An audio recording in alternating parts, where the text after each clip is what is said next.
tweets at Miss California, but I tend to sweep them under the rug. And the reason why is because we are too small an organization at this point to really be bogged down by something that can quickly grow into something that we don't want it to. So we don't get a lot of negative tweets, but the moment we do, I ignore it because responding to it would be the equivalent of fanning flames. At this stage in our growth, it's a fight that we don't want to pick. If we get large enough one day to do it, I might even retweet someone's snarky tweet and see legions of followers go after that person. Just kidding. But there is this thing called public shaming that happens a lot. And public shaming is when people who tweet something that is unsavory to the general public gets broadcasted out, and everybody else hops on that person's account and inundates them with petty, basically slaps on the wrists, saying, how dare you, or equal threats to basically put them in their place. And public shaming can be very severe sometimes, almost to the point where people have to shut down their accounts. But sometimes that's the whole point of public shaming. You say something racist, everybody's going to come after you and make you wish you never tweeted to begin with. So social media really is becoming more social. It is really, really about the conversation, and people are bringing in a lot of their values and their morals and their ethics to Twitter too, because the people behind the screens really aren't feeling like they're behind a screen anymore. I do thank people occasionally. I thank them if I know them personally, because I think that's where I feel like I have a connection to someone, and I replicate that online. I also thank someone if it's a sponsor, and I feel like it is another chance to retweet that person in a way that isn't a direct retweet. So thanking someone can almost be a form of retweeting, because it can be expanded for a follower to see what I was responding to. So it's another way to kill two birds with one stone. They see the original post and they see the sponsor, but then they see my response to it. And my response to it was what got them to see the original post to begin with. So it's sort of a 2-for-1 special when you reply. I would suggest having a more pointed and targeted approach while using social media. And the reason why is because it can become very easy to put your social media in the hands of an inexperienced intern who then uses it for almost personal reasons. Twitter is very, very powerful. And if you are interested in having your brand and your company be around for a long time, you need to realize that every tweet basically becomes immortalized. I think that it's important not to overthink it.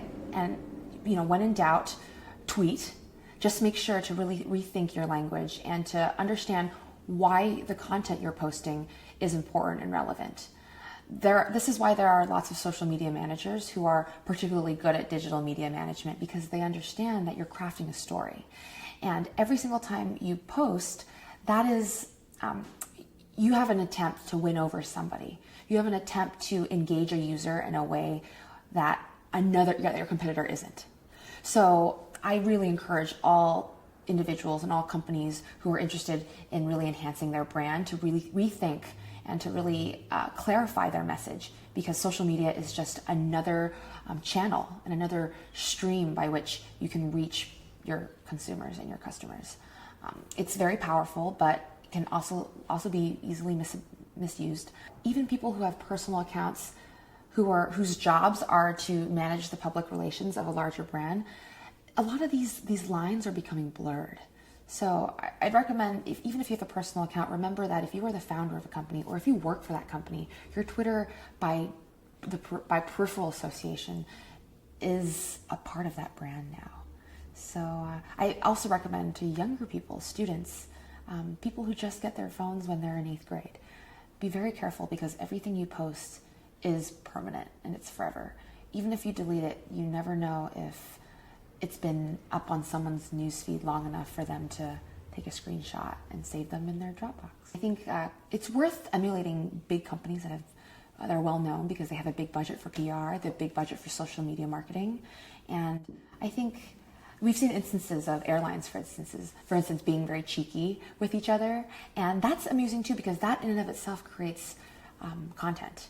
and that ends up becoming news. So we're starting to see like a more sophisticated layer of social media not just being the media for news, but being news itself.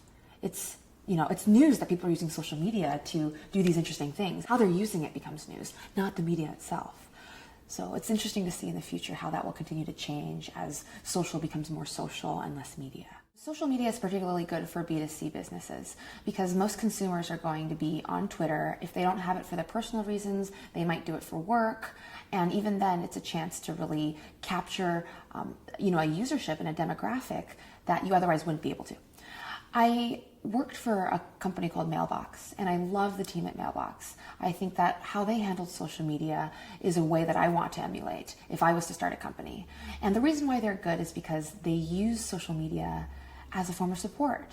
People don't always go on Twitter just to absorb. They go on there for help. They go on there to have a conversation and to get another way to reach out to the company's representative for a solution that really pains for a problem that really pains them. We used a tool called TwitSpark, and the Mailbox team, I started out as an intern there. I ended up as an intern there too. They really, really helped me figure out how to best craft my message to use words that don't overpromise and underdeliver. If anything, it was underpromising and then over-delivering when features came out shortly thereafter. They also have a search function on TwitSpark where you were able to figure out how many specific requests were coming in. And it was a search function on Twitter that I was using actually that was able to figure out how many feature requests for a particular add-on were submitted. And if it was a higher number of people requesting this feature, that would theoretically be put earlier on the roadmap because we want to make more people happier more quickly. And Mailbox really did a great job with that. I know a couple of the early team members, they were there right shortly after launch. There was someone on Twitter 24 hours a day. Someone was responsible for it 24 hours a day. And luckily, it's Twitter, so this person could have been at home at 4 a.m. Answering Twitter tickets. But they were cognizant of using the same language, and we had these things called macros, where you use the same phrase to address the same concern. Because shortly after launch, there were a lot of people using our product. We started to see commonalities between certain requests. So we were able to get it down to an art to copy and paste the same types of responses with certain types of requests. And that way, it's like quality control in social media. You're not telling one person something using different words because using different terminology does have a different impact. So one thing the Mailbox team did really well was they integrated GIFs. I call them GIFs because nerd, or GIFs to their tweets. And they were literally photos that were little clips that were just on repeat. And so, for instance, if someone tweeted in thanking us for all these new features and thanking us for Mailbox being tremendously amazing and helping them really, really improve their email experience, we would tweet back, "Thanks, we love it too." And then if you click on the GIF, it's a photo of Napoleon Dynamite going like this, just over and over again with fireworks behind him.